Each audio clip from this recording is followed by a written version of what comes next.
बिस्मिल्लाहिर्रहमानिर्रहीम। अस्सलाम वालेकुम। ऐसे व्लॉग फैमिली में आपको वेलकम करती हूँ। व्यूवर्स, आज की इस वीडियो में मैं आपके साथ डिटेल से शेयर करने वाली हूँ एएनएफ में एएसआई। एएनएफ में एएसआई का क्या काम होता है और जब इसने भर्ती होना है तो उसका एलिजिबिलिटी क्राइटेरिया क्या है, पूरा प्रोसेस क्या है इसके भर्ती होने का, इसका डिपार्टमेंट को ज्वाइन करने का।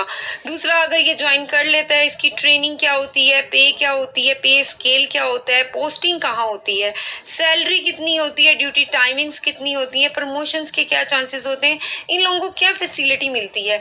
तो वीडियो को एंड तक ज़रूर देखिएगा क्योंकि इसमें हम एएनएफ के एएसआई का हर जो एस्पेक्ट है उसको डिटेल से शेयर करने वाले हैं कि आप इसको कैसे अप्लाई कर सकते हैं, कहाँ से अप्लाई कर सकते हैं।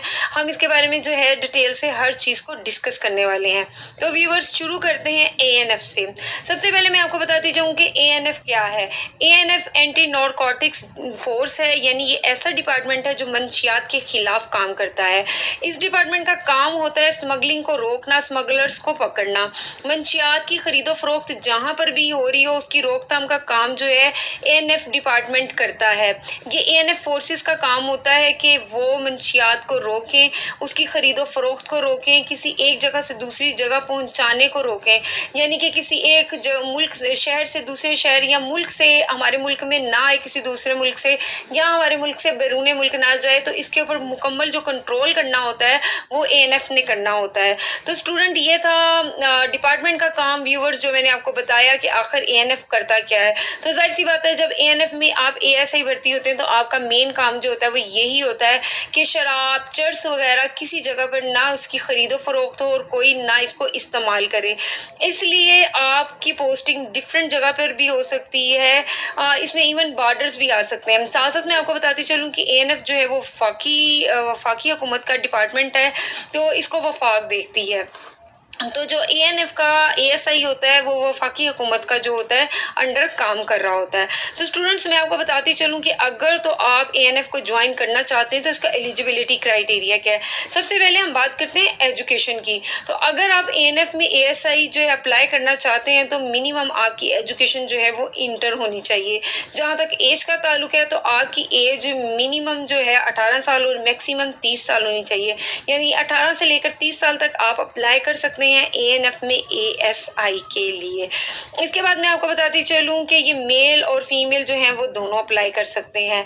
जब आप इन एलिजिबिलिटी क्राइटेरिया पर उतर आते हैं, आप अप्लाई कर देते हैं, इसके बाद आपका मेडिकल होता है, आपका फिजिकल होता है, आपका रिटन टेस्ट होता है, इसके बाद आपकी 8 माह की ट्रेनिंग होती है, उसके बाद आप ज्वाइनिंग दे लेते हैं।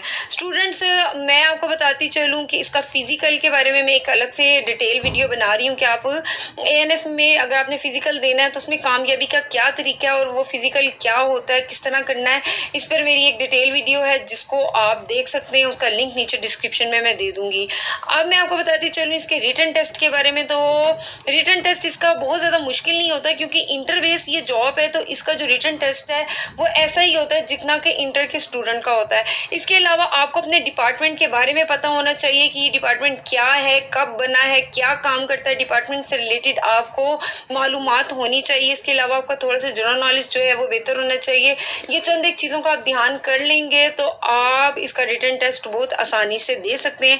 इसके अलावा अगर आप कोई बुक्स जानना चाहते हैं तो डिस्क्रिप्शन में मैं कुछ बुक्स के नेम लिख दूंगी, अगर आप चाहें तो वहाँ से भी कंसल्ट कर सकते हैं। तो स्टूडेंट, ये मैंने आपको बताती चली गई उसका सारा प्रोसीजर। इसकी ट्रेनिंग होती है, ट्रेनिंग इसकी 8 माह की होती है। जब आप ट्रेनिंग कर रहे होते हैं तो आपको पे मिलना शुरू हो जाती है और वहाँ ट्रेनिंग के जितने एक्सपेंस होते हैं, आपका खाना पीना रिहाइश सब आपको गवर्नमेंट देती है। वहाँ पे आप रहते हैं, ट्रेनिंग करते हैं और उसके साथ आपको पे मिलती है। जब आप 8 माह की ट्रेनिंग करके फ्री हो जाते हैं तो उसके बाद आपकी पोस्टिंग हो जाती है। आपकी पोस्टिंग मुल्क भर में किसी भी जगह हो सकती है क्योंकि ये वफाकी हुकूमत के अंडर काम कर रहा है। तो फिर वफाक के जो डिपार्टमेंट है उनके जो मुलाजमीन है उनकी अपॉइंटमेंट किसी भी जगह हो सकती है। अब मैं आपको बताती चलूँ कि इनकी जो पे स्केल है वो 11 होता है, यानी ये बीपीएस 11 पे काम कर रहे होते हैं और इनकी जो पे है तकरीबन 40,000 होती है। तो स्टूडेंट, अब मैं आपको बताती चलूँ कि इनकी ड्यूटी टाइमिंग्स क्या होती है। इनकी ड्यूटी टाइमिंग्स जो है वो तकरीबन 8 आवर्स होते हैं। बस ये 8 घंटे ड्यूटी करते हैं, उसके बाद जो नेक्स्ट टीम है वो आ जाती है। चंद एक सीरियस सिचुएशंस में हो सकता है कि थोड़ी ज़्यादा ड्यूटी टाइमिंग आपको देनी पड़े, लेकिन नॉर्मली जो इनके ड्यूटी आवर्स होते हैं ना वो 8 मिनट के होते हैं। इसके साथ-साथ हम प्रमोशंस की बात करते हैं। कई स्टूडेंट समझते हैं कि अगर हम एएसआई लग गए हैं तो हम सारी ज़िंदगी एएसआई ही रहेंगे, शायद हमारे पास प्रमोशंस के कोई चांसेस नहीं है। ऐसा बिल्कुल नहीं होता। इसमें आपकी डिपार्टमेंट की प्रमोशंस आती रहती हैं, 3 साल बाद आपकी प्रमोशन के चांसेस होते हैं। इसके अलावा अगर आप अपनी एजुकेशन को इंक्रीज़ कर लेते हैं, तो आपके पास चांस होता है कि आप डिपार्टमेंट में जो सीनियर पोस्ट आ रही हैं, उसके लिए भी अप्लाई कर सकते हैं। और अगर आप इस तरह नहीं कर सकते, लेकिन अगर आप डिपार्टमेंटल वाइज़ भी देखें, तो 3 साल बाद आपके तरक्की के चांसेस होते हैं और आप तरक्की कर लेते हैं। स्टूडेंट्स, अब मैं आपको बताती चलूँ कि क्या फैसिलिटीज़ हैं जो आपको मिलती हैं जब आप एएनएफ में एएसआई होते हैं। तो आपका मेडिकल फ्री होता है, आपको रेजिडेंस मिलती है, रेजिडेंस नहीं भी मिलती तो आपको हाउस रेंट मिलता है। इसके अलावा आपको पेंशन मिलती है, ट्रांसपोर्ट की फैसिलिटी होती है, आपके बच्चों के जो होते हैं स्टडी की स्कॉलरशिप होते हैं, ग्रेजुटी होती है, डिफरेंट किस्म की ग्रेजुटी होती है जो आपको मिलती है। तो आपको बहुत ज़्यादा, जो ज़ाहिर सी बात है, गवर्नमेंट जॉब की काफ़ी सारी फैसिलिटीज़ हैं जो आपको मिल जाती हैं।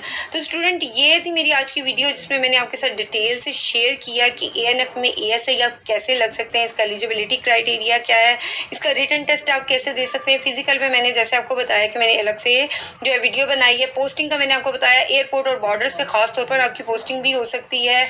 कार चेक्स पे भी आपकी पोस्टिंग हो सकती है, जैसे एक शहर से दूसरे शहर की चेक पोस्टिंग पर आपकी पोस्टिंग हो सकती है, ताकि किसी एक शहर से दूसरे शहर जो है मंशियात ना उसका तबादला ना किया जा सके। तो इस तरह मुख्तलिफ जगहों पर इनकी जो है पोस्टिंग हो सकती है। स्टूडेंट्स, अगर आप एएनएफ में एएसआई की पोस्ट के लिए अप्लाई करना चाहते हैं या इससे दीगर मालूमात जो है वो हासिल करना चाहते हैं, तो आप देख सकते हैं www.joinanf.pk पर जाकर इसकी मज़ीद डिटेल और इसमें अप्लाई करने के लिए आप ऑनलाइन अप्लाई कर सकते हैं। इसके फॉर्म वगैरह वहीं पर पड़े होते हैं। तो ये थी मेरी आज की वीडियो जो कि मैंने बनाई है एएनएफ में एएसआई के बारे में। उम्मीद है कि आपको ये वीडियो पसंद आई होगी। वीडियो पसंद आई है तो इसको लाइक करें, चैनल को सब्सक्राइब करें, ताकि मेरी आने वाली मज़ीद जॉब की वीडियोज़ जो हैं वो मिस ना हो। मुझे अपनी दुआओं में ज़रूर याद रखिएगा। अल्लाह हाफिज़।